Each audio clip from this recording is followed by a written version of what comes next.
Bonjour Violaine Tissot. Bonjour. Alors vous êtes historienne, chercheuse au CNRS, spécialiste de l'histoire sociale de Madagascar et vous publiez chez Cartala Être métisse en Imerne, et on ne dit pas donc Imérina comme j'ai dit tout à l'heure par erreur, au 19e et 20e siècle. Alors d'abord un mot d'explication sur ce mot Imerne qui veut dire une partie de Madagascar, c'est ça? Alors l'Imerne désigne la région centrale de Madagascar et ça correspond surtout à un royaume qui au 19e siècle a pris de l'ampleur dans l'histoire de Madagascar. C'est une région dans laquelle se trouve la capitale. Absolument, oui. Ouais. Alors, qui dit métissage, évidemment, dit brassage de population. Alors, votre livre évoque bien sûr la période coloniale de 1896 à 1960, mais aussi avant l'arrivée des Français qui étaient déjà là, d'ailleurs, dans une bonne partie du 19e siècle. On peut dire que le métissage est déjà une caractéristique de Madagascar. Oui, si on remonte même à l'origine du peuplement de Madagascar, effectivement, c'est considéré comme une population métisse.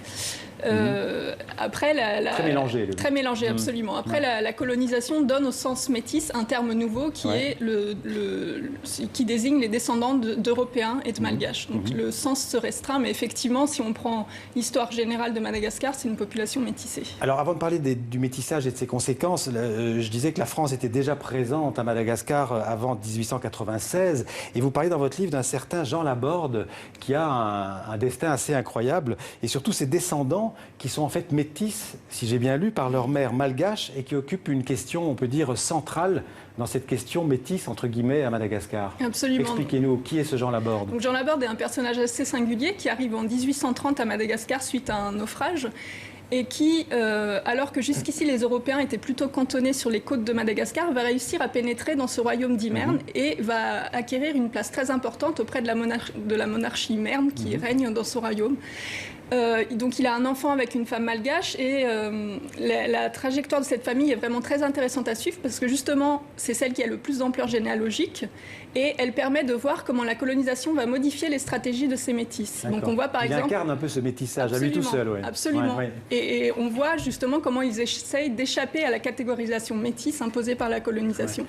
Et même vous dites que sa succession, donc il a eu des descendants, sera un des prétextes à la conquête de Madagascar par les troupes françaises. Absolument, donc c'est pas le seul, il y a d'autres incidents diplomatiques. Un des prétextes, oui. Voilà, un des prétextes, la question de qui sont les héritiers de Jean Laborde est au cœur des discussions. Alors des héritiers de Jean Laborde, mais aussi des autres Européens, français notamment, qui étaient installés dans l'île. Cette question d'héritage et de la propriété de la terre est quelque chose de central dans la raison pour laquelle on a conquis Madagascar. D'accord. Alors autant des colonies à Madagascar comme ailleurs, d'ailleurs, le métis, c'est souvent évidemment l'enfant d'un homme blanc, en l'occurrence ici avec une femme malgache.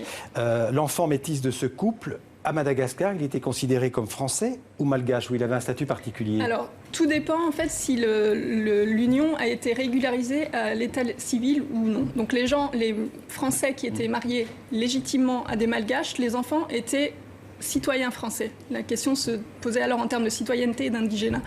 S'il s'agissait d'un concubinage et que l'enfant n'était pas reconnu par le père, il était sujet malgache, indigène. C'est-à-dire qu'il était soumis au code de l'indigénat, c'est-à-dire au travail forcé, aux prestations, etc.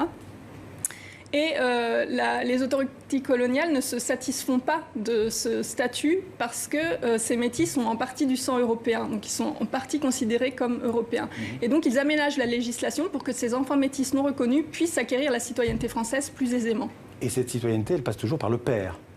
Du coup, là, elle passe par jugement. On reconnaît effectivement, on reconnaît qu'ils ont une filiation européenne. Et le code de la nationalité a changé justement l'an dernier, je crois en 2016, tout récemment. Alors les discussions ont pris un peu de temps, donc je crois que c'est juste en mai que le texte est passé. Et effectivement, jusqu'ici, la femme malgache ne pouvait pas transmettre la nationalité à ses enfants si elle se mariait à un étranger. Et le code a été changé et dorénavant, le père ou la mère malgache transmettent la nationalité à leurs enfants. Donc la nationalité malgache peut passer par la mère. Absolument.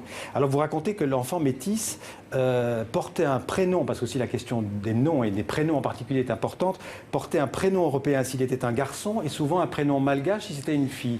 Alors, quand on étudie effectivement les métis qui ont acquis la citoyenneté française grâce au décret de 1931 que j'évoquais tout à l'heure, on a effectivement cette tendance où les garçons leur donnaient plus facilement un prénom et un nom européen et on gardait plutôt la fibre le prénom malgache. Le prénom malgache du côté des filles.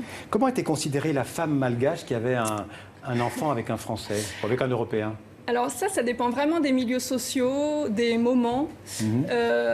Ça pouvait être vu comme une stratégie de promotion sociale, donc elle pouvait être ça pouvait être très bien perçu, mais il y a quand même un certain nombre de femmes qui ont eu des enfants d'Européens, et notamment celles qui se sont mariées, qui ont pu être mises à l'écart de leur famille malgache. Oui, parce qu'elles n'étaient plus ni vraiment malgaches, ni pas encore françaises. Voilà, et aussi parce que les règles de mariage étaient très strictes à Madagascar. Voilà, on se mariait entre groupes identiques, et qu'en épousant un Européen, on dérogeait à ces règles. Et alors vous écrivez qu'avec la période coloniale, en tout cas, le métis devient suspect. Pourquoi il devient suspect, le métis?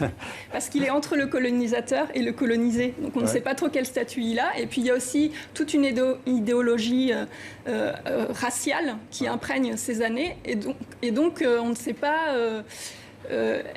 est-ce qu'il est supérieur au malgache, inférieur au malgache, à l'européen, etc. Donc, il faut que chacun reste à sa place. Il faut que chacun reste à sa place, absolument. Pour maintenir ce que vous appelez l'ordre colonial. Absolument, c'est une condition de la pérennité de l'ordre colonial. L'ordre colonial qui est incarné par un certain Gallieni.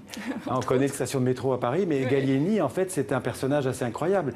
Il a été gouverneur général de Madagascar, je crois, le premier gouverneur général. Le gouverneur général de Madagascar, absolument, en 1896. Et qui était un raciste, il faut bien le dire.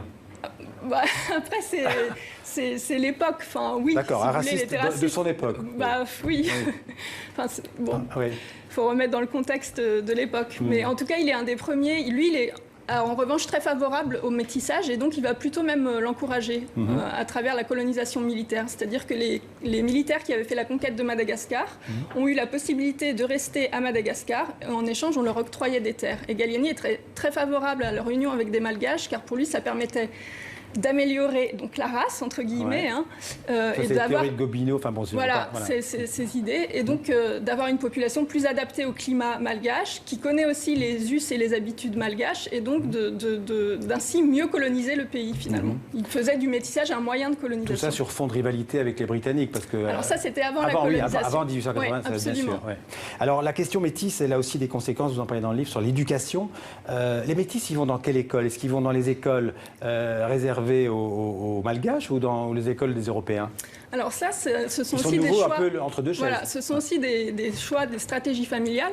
Il faut savoir que donc sous la colonisation, le système d'éducation est distinct pour les Malgaches et pour les Européens. Donc tout dépend du statut légal de ces enfants. S'ils ont le statut de citoyens, ils vont pouvoir fréquenter les écoles européennes. S'ils ont le statut de malgache, ils vont devoir fréquenter les écoles indigènes.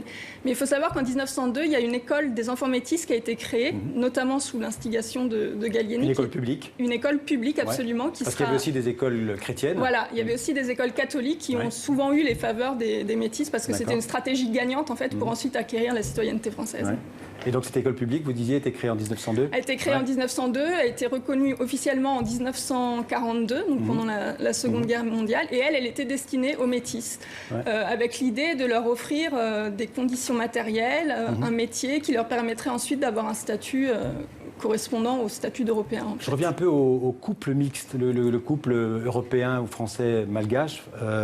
Il était accepté ou rejeté? Comment il s'insérait dans la société malgache? C'est vraiment compliqué. Et là encore, il n'y a pas une réponse. Compliqué. Non, il n'y a pas une réponse générale. Ça va vraiment dépendre des histoires familiales. Comme vous voyez sur la couverture du livre, là, l'Européen, il est tout à fait intégré dans la famille malgache. Voilà. Alors l'Européen, il est au-dessus, évidemment, au centre. Et puis, est-ce qu'il est entouré de sa femme? Il y a sa femme, et puis il y a le grand-père malgache qui est au centre, qui est le personnage en blanc, et puis les enfants métis, et les sœurs de la mariée. Mais on peut dire, comme vous le dites dans votre livre, que malgré les 65 ans de colonisation, cette longue colonisation n'a pas réussi à effacer, à supplanter les structures sociales malgaches. Non, les structures sociales malgaches ont continué. Alors, pas toutes, mais par exemple, ce qui concerne les règles de mariage, les règles d'inhumation de tombeau, enfin, ce qui fait le cœur de la société malgache, ça continue à perdurer absolument. Malgré la colonisation. Oui. Donc vous êtes d'accord avec l'historienne, alors je ne sais pas si je prononce bien, Radzawan,